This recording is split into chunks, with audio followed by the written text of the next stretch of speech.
Coming up on FYI, we investigate why an increasing number of us are dieting even though we're a healthy weight. And as the 100 cricket tournament kicks off, I got to meet some of the players to look out for. Yeah! Oh, I did it! Plus, we've got some tips on how to stay safe online this summer.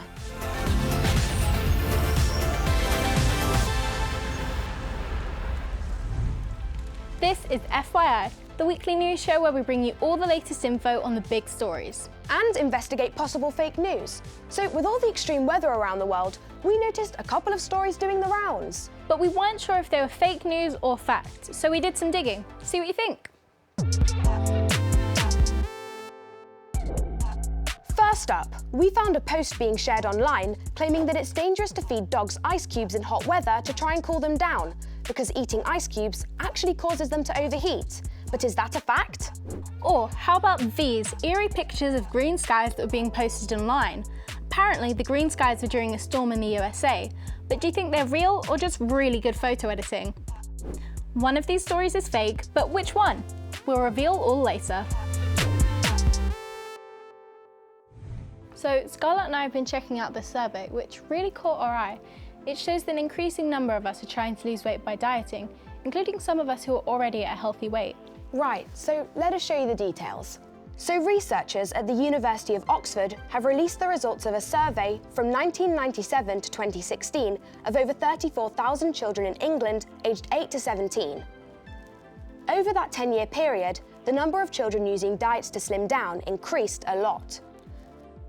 The research suggests that 1 in 4 of us in England are on diets, while 1 in 7 of us are on a diet when we don't need to be, and that's really worrying health experts. So we got a hold of Dr. Carmen Piernas, who is one of the researchers on this survey. Hi Dr. Carmen, thanks for joining us. Hello, thanks for inviting me. I'm delighted to be here with you today. You're a nutritionist, right? Which means you're an expert when it comes to eating healthily. So is dieting dangerous when you don't need to lose the weight?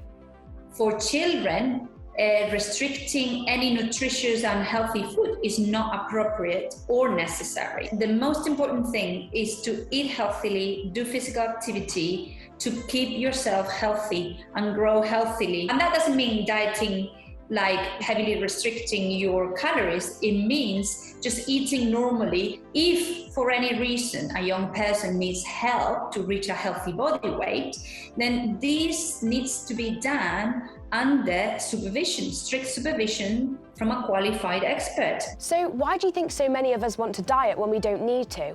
Do you think it's because we're under pressure to look good on social media? We need specific research into this, and perhaps the rise in social media culture that promotes the thin ideal, which is something ridiculous, but when you're a young person and you think you want to look like somebody else, it can really influence your behaviors. Well, these could definitely lead to increases in weight, dissatisfaction, and people who don't have a weight problem trying to be losing weight. And that is worrying, and we need to understand this a bit more. Thank you so much for joining us today. Bye. Thanks so much for having me. Bye. Remember, if you are feeling down about your body image, then we've been told that the best thing to do is talk to a trusted adult. And there's more info on our webpage on where to go for help if you're feeling worried. Just head to first.news/FYI. We love this story. This is Simba the goat, and thanks to his incredibly long ears, he has become a star online and in his home country, Pakistan. When he was born, his ears were over 48 centimetres, but they keep growing. His owner got in touch with Guinness World Records. He hopes that Simba will set a new record for the longest eared goat. Watch this space. So it's summertime, and we all spend a bit more time online, don't we? Yeah, definitely, I'm guilty of it. And this month, the new online safety bill was supposed to be debated in Parliament by politicians before they vote on whether it should happen. It's basically a set of new laws that the government wants to bring in to protect us from seeing harmful content online. Yeah, the government plans big fines for social media companies if they don't remove upsetting material. But that's all being put on hold now until we get a new Prime Minister in the autumn, which lots of people aren't happy about. But in the meantime, don't worry, because Braden's got some tips on how to stay safe online.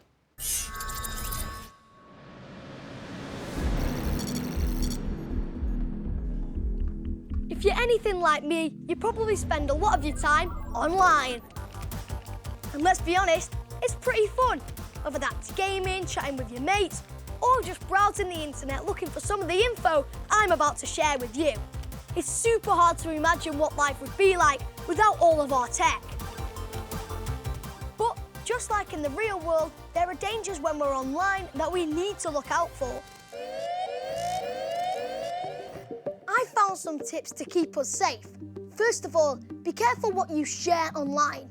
Don't tell anyone your full name, where you live, what school you go to, or your mobile number. To find out more about this, here's online safety expert Ghislaine Bombuza from Internet Matters. Hi Ghislaine. Hello Braden. So why is it so important that we don't share information about ourselves online? You've got to remember that not everyone online is who they say they are. Some people use the internet to trick young people into sending images or information about themselves. In some cases, they even try to set up a meeting with you, which you should never agree to. So what about sending pictures and messages to our friends? Is that okay? Yes, it is, but you still have to be careful. The key thing to remember is not to share anything that you wouldn't want your parents or your teachers to see. Remember, once this image is shared online, you lose control of it.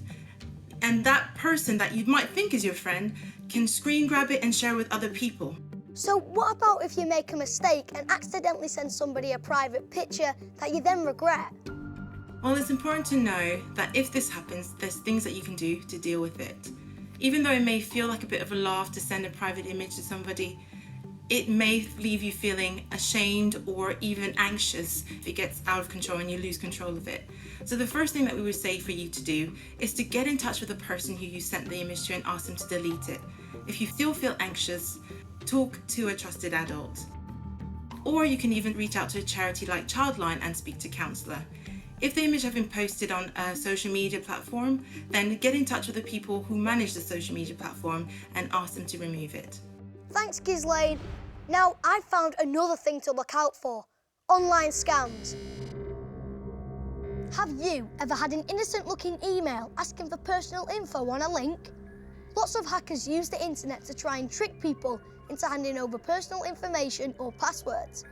They might say they're from a talent agency and they can make you famous, for example. But you should never click on any links that ask you to share your details. The government has introduced new laws to try and tackle this, but it's not going to be easy. We're also being told constantly by tech companies to make sure that any passwords we have are really difficult for other people to guess. So don't make your password like password123 or the name of your favourite pet. Off you go, Tiddles! And whenever you join anything online, make sure you read the terms and conditions. Or ask your parents to take a look to check what you're signing up for. Ghislaine, what about messaging apps or social media sites like TikTok or Twitter? Is it okay for us to go on them? Well, most social media websites ask you to be at least 13 to have an account on their platform. And on messaging apps like WhatsApp is actually 16. And the reason why they have these restrictions is so that you don't stumble across information or messages that may not be suitable. So it's important to follow these guidelines to stay safe online. Thank you, Ghislaine. It was a pleasure. So what have I learned? Well, the internet is a brilliant resource, that's for certain.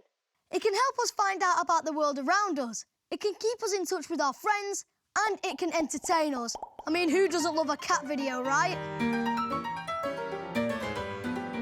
We shouldn't be frightened about going online, but we just have to be careful, don't we? When you think about it, it's not that complicated. Don't share any private information or pictures. Look out for scams asking for personal info, and talk to a parent or guardian about anything that you see online that you're unsure about.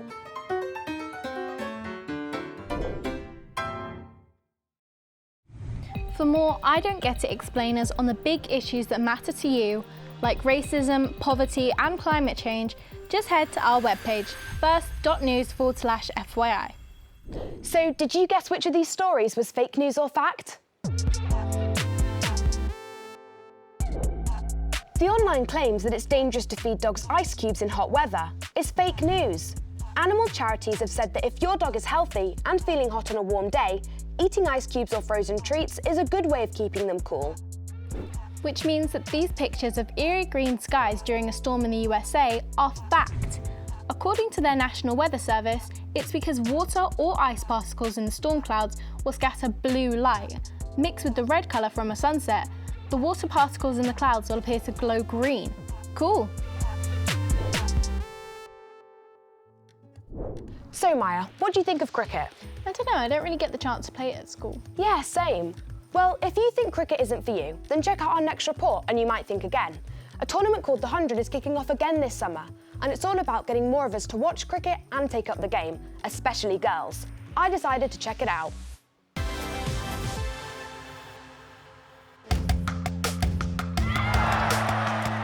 This is the 100. It's cricket, but not as you know it. It's faster, more entertaining, and males and females play at the same events. Who better to tell us more than players Lauren Bell and Maya Bouchier? So the 100 is a little bit different to like standard cricket. So you have 100 balls. You bowl 10 balls from each end and you swap ends 10 times. Then the team with the most runs win. Now it's my turn to give it a go with Lauren. So we'll play some cricket now, Scarlett. So if you hold the bat like this with your two hands, yeah, perfect. And then I'll bowl at you and you can try and hit me as hard as you can. I've played a bit of cricket at school, but I always thought it was played by older men.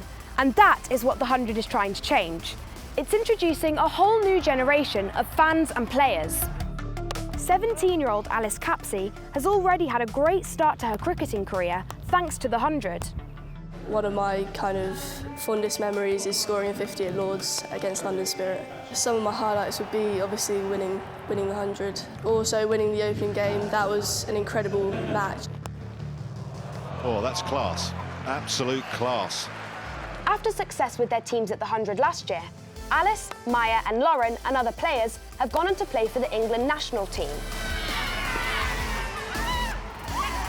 Some of us, for example, myself and like Charlie Dean, we've both been picked up by England through the 100, which is great. And, you know, that's really important. That's how some of the younger girls will come up and be able to show what they're made of. And if England are looking for those kind of players, it's a really important way to showcase that. Yeah, I think it's giving all young cricketers the chance that to be shown and be seen and like get close to the goal of playing international cricket. And let's face it, female sport doesn't always get the attention it deserves. It can be a struggle sometimes when girls play sports that aren't maybe stereotypically for women, but I think this 100 has just given us a platform to show no sport is gender-based, and there's loads of people who like support women playing cricket. Yeah! Oh, I did it! What a shot! Great report, Scarlett. Thanks, Maya. I think the 100's brilliant. It shines a whole new light on female cricketers. And speaking of women in sport, you've heard of the Tour de France, right? Yeah, it's a famous cycling race in France, but I thought it was only for men. Well, the big news is, for the first time in 33 years, the Women's Tour de France is back this week. That's great, and it's about time. It definitely is. Female cyclists have been campaigning for years for it to return, including FYI viewer and keen cyclist Ruby. A couple of years back, Ruby and a bunch of other female cyclists did the same Tour de France route the men do, to prove that women can do it too. And she was out in France again this week, watching the women's race. She sent us this video. Hi FYI, I'm so happy that after 30 years and a lot of campaigning, the Women's Tour de France is finally back. And it was so amazing to be there and watch it. I think it's so important as it can inspire so many girls all over the world. And there were so many young girls cheering on the riders, and they probably dreamed of being there one day, and now they can. I would love to be a professional cyclist one day and race at the Women's Tour de France.